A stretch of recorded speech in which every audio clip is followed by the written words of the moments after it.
अगर आप चाहते हैं कि आपके बच्चे को बड़े होकर ओबेसिटी जैसी प्रॉब्लम का सामना ना करना पड़े, तो उसके पैदा होने से लेकर 5 इयर्स की एज तक ये रूल्स फॉलो कीजिए। लाइक पैदा होते ही breast milk is the best one. Yes, animal milk में बहुत ज़्यादा फैट होता है, तो no cow's milk, no buffalo और goat's milk is recommended. And moreover, definitely formula milk से बेटर ब्रेस्ट मिल्क ही होता है, जहाँ तक पॉसिबल हो सके। Then starting semi-solids. 6 months की age is the perfect and the correct age to start semi-solids, neither earlier nor later than 6 months. Then the food, type of food which we need to start at 6 months of age. Semi-solids जो आप prepare करेंगे बच्चे के लिए, they should be non-milk based. किसी भी food में milk add नहीं करना, बिना मिल्क के प्रिपरेशंस वाले फूड आइटम्स देने हैं। And we must start with grains, pulses, fruits, vegetables and water. No processed food is recommended. Then babies के satiety clues. जब बेबी का पेट भर जाएगा, जो कि स्टार्टिंग में हार्डली 1 या 2 स्पून से ही हो जाता है और ग्रेजुअली वो अमाउंट बढ़ता जाएगा। सो आपको फुल बाउल ख़त्म करने की लालच नहीं करनी है, उसको फोर्सफुली उसके मुंह में खाना नहीं डालना है। उसके सटाइटी क्लूज को समझिए एंड उस पर एक्ट कीजिए। इससे उसमें भी सेल्फ कॉन्फिडेंस आएगा एंड फूड डिज़ायर्स अच्छे से डेवलप होंगी। देन उसका एक्सेप्टेंस ऑफ फूड। किसी भी फूड आइटम को जब तक आप 10 से 15 बार उसको ऑफर ना कर दें, ये लेबल नहीं लगाना कि इसको ये चीज़ पसंद नहीं है। बच्चे को पहली बार आप कोई चीज़ न्यू ऑफर करेंगे, वो चेहरे बनाएगा, थूक देगा, वॉमिटिंग कर सकता है, उसको खाने को फेंक देगा। बट आपको हार नहीं माननी, बी कंसिस्टेंट। उसको बार बार ऑफर कीजिए, आज नहीं खाया कल फिर से दीजिए, उसके सामने बैठकर उसको खाते दिखाइए। तो उससे धीरे धीरे उसमें उस फूड की तरफ लाइकिंग और एक्सेप्टेंस डेवलप हो जाती है। And one of the most important thing here is being a role model yourself. कैसे? जो खाने की चीज़ें आप अपने बच्चे की हैबिट में लेकर आना चाहते हैं, उसे आप खुद भी खाइए, उसके सामने खाइए। 6 मंथ से जब से बच्चे को खाना शुरू करना है, आप उसके सामने उसको दिखाइए कि ये खाया जाता है। सो लाइक आपको बच्चे को फ्रूट्स एंड वेजिटेबल्स की हैबिट डलवानी है। आप उसके सामने वो फ्रूट्स खाइए, उसके सामने वो वेजिटेबल्स खाइए। वो नहीं लाइक कर रहा, वो नहीं लेना चाहता, लीव इट, कोई बात नहीं। बट आप उसको डेली बेसिस पर दिखाएँगे कि ये चीज़ें खाई जाती हैं, तो वो भी समझने लगेगा कि ये हमारा कल्चर है और ये हमें खाना चाहिए, और धीरे-धीरे वो भी एक्सेप्ट कर लेगा। लेकिन अगर कंट्रास्टिंगली आप उसके सामने पिज़्ज़ाज़, बर्गर्स, बिस्किट्स और other different kinds of namkeens and snacks खाएँगे, तो वो भी यही देख रहा है एंड उसे भी यही लगेगा कि यही कल्चर होता है, यही खाना होता है, तो उसकी भी उन चीज़ों में लाइकिंग डेवलप हो जाएगी।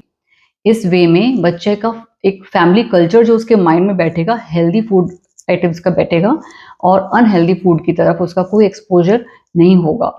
सो ये स्कूलिंग स्टार्ट होने से पहले-पहले बच्चे के माइंड में ऐसा माइंडसेट हो जाना चाहिए, राइट? अब आता है एडिशंस। खाने की चीज़ों में जितना वो नेचुरल टेस्ट डेवलप होगा, उतना ज़्यादा बेटर रहेगा। कोई शुगर एंड सॉल्ट नहीं ऐड होंगी, तो उसका जो इंक्लिनेशन है वो हेल्दी फूड की तरफ ही रहेगा। एंड एक यहाँ मोस्ट इंपॉर्टेंट एक बात आती है कि 8 मंथ्स का जब आपका बेबी हो जाता है, तो उसको फिंगर फूड्स ज़रूर इंट्रोड्यूस कीजिए। आई हैव सीन कि कुछ काफ़ी पेरेंट्स ऐसे हैं कि 2-2 साल तक भी बच्चों को ग्राइंड कर कर के, मैश कर कर के फूड दे रहे होते हैं। एंड व्हेन वी आस्क कि why they are doing it, वो कहते हैं कि बच्चा बाहर निकाल देता है। सो कभी तो आपको एक्सपोज़ करवाना ही पड़ेगा। 8 मंथ्स का बच्चा is ready to chew and swallow the solid food. Body में ये मैकेनिज्म होता है कि उस टाइम तक मसल कोऑर्डिनेशन इतना बन जाता है कि बच्चा फूड को स्वेलो कर सकता है ईजिली। स्टार्टिंग में वंस और ट्वाइस वो उसको गैग रिफ्लेक्स की वजह से बाहर निकालेगा, बट दैट डजंट मीन कि वो खा नहीं सकता। वो खा नहीं सकता नहीं है, उसको जस्ट एक एक्लिमेटाइजेशन नहीं हुई है। तो एक बार वो नहीं खा पाया, आप नेक्स्ट टाइम नेक्स्ट डे फिर से ऑफर करो, है ना? तो उसको फिंगर फूड देना बहुत ज़रूरी है। एंड स्टार्टिंग में हमें बड़े पीसेस फिंगर फूड के देने होते हैं, लाइक स्टिक्स के फॉर्म में बना दिया, लाइक कैरेट स्टिक्स कर दिया, बनाना स्टिक्स कर दिया। चीज़ को आप बड़े-बड़े स्टिक्स में या बड़े क्यूब्स में काट कर दे सकते हैं। एप्पल के बड़े पीसेस दें, उसके सामने रखेंगे, वो उसका उठाने का, खाने का मन भी करेगा। एंड स्टार्टिंग में हो सकता है वो गैग रिफ्लेक्स से वॉमिट कर दे, थ्रो अप कर दे।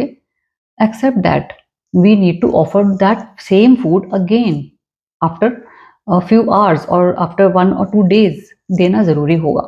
सो ऐसे में उसके अंदर खाने को लेकर एवर्जन नहीं होगा। एंड जब तक आप मैश्ड फूड देते रहेंगे उसका कैलोरी रिक्वायरमेंट पूरा नहीं होता है। एंड उसमें क्या होता है कि हम मैश्ड फूड का जो बाउल लेकर आते हैं, हमें ये होता है कि बच्चा उसे खत्म करे पूरा, और उसकी वजह से हम क्या इंट्रोड्यूस करते हैं बच्चे में, डिस्ट्रैक्शंस डिवाइसेस, मोबाइल, टेलीविजन्स या अपना आईपैड्स वगैरह सब दिखाते हैं। उसको दिखा दिखा के जो खिलाया जा रहा है that is of no use at all, because बच्चा खाने के साथ फ्रेंडशिप नहीं कर पा रहा है उसमें, है ना। बच्चे का खुद का साइकोलॉजिकल मेकअप नहीं हो रहा है फूड आइटम्स को लेकर उसके लिए। सो यही सब चीजें हैं जो बच्चे को आगे आगे ओवरवेट की तरफ ले जाती हैं। अनहेल्दी फूड्स की हैबिट पड़ना, टीवी देखते हुए ओवर ईटिंग कर लेना, मिल्क बेस्ड डाइट पे रहना मेनली, बिकॉज मिल्क में लॉट ऑफ फैट्स होते हैं एंड मिल्क बेस्ड डाइट पे जो बच्चे रहते हैं उनमें आयरन डेफिशिएंसी भी होती है, ओबेसिटी भी हो जाती है और बहुत सारे मैक्रोन्यूट्रिएंट्स एंड माइक्रोन्यूट्रिएंट्स की डेफिशिएंसी भी हो जाती है। So milk based diet is the least healthier diet which we offer to our children. And यहीं पे एक और बात जो मैं बताना चाहूंगी कि सेंसरी स्टिमुलेशन, फूड के साथ बच्चे का जितना सेंसरी स्टिमुलेशन होगा उतना उसमें फूड को लेकर एक परफेक्ट बैलेंस बनेगा। जैसे फिंगर फूड्स का मैंने बताया, फिंगर फूड्स हम जब बच्चे को प्रोवाइड कर रहे हैं तो उसमें उसका टच सेंसेशन आ रहा है क्योंकि बच्चा उठाकर खुद से खा रहा है। अब उसमें वो कितना अपने आप को गंदा करता है, कितना आपके सराउंडिंग में मेस फैलाता है, दैट इज टेम्परेरी। वो बहुत जल्दी सीख जाएगा अपने आप से अच्छे से खाना। So please bear with that. Then उसका जो टेस्ट सेंसेशन है उसको खराब नहीं करना है।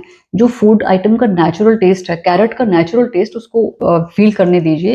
एप्पल का नेचुरल टेस्ट, उसमें सॉल्ट वगैरह नहीं मिलाइए, वो टेस्ट करने दीजिए। कर्ड का नेचुरल टेस्ट खाने दीजिए, उसमें चीनी सॉल्ट नहीं मिलाइए। जो विजन वाला सेंसेशन होता है उसको कलरफुल प्लेट बनाकर दीजिए। Red items, white, green, green vegetables का ग्रीन हो गया, आपका चीज का व्हाइट हो गया, कैरेट्स एंड ऑल, टमेटोज का रेड हो गया। तो एक कलरफुल प्लेट उसको अगर दिखेगी तो that stimulates his visual sensation, उसका फूड की तरफ लाइकिंग और बढ़ेगा, है ना।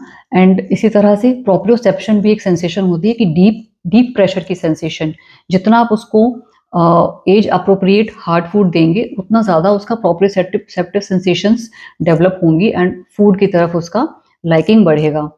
इससे उसको अपनी हंगर पहचानने की भी एबिलिटी पता चलती है एंड अपनी स्टमक फुलनेस की भी एबिलिटी पता चलती है जब वो अपने आप से खाना खाता है without any distraction, without any forceful feeding. And last but not the least, reinforcement.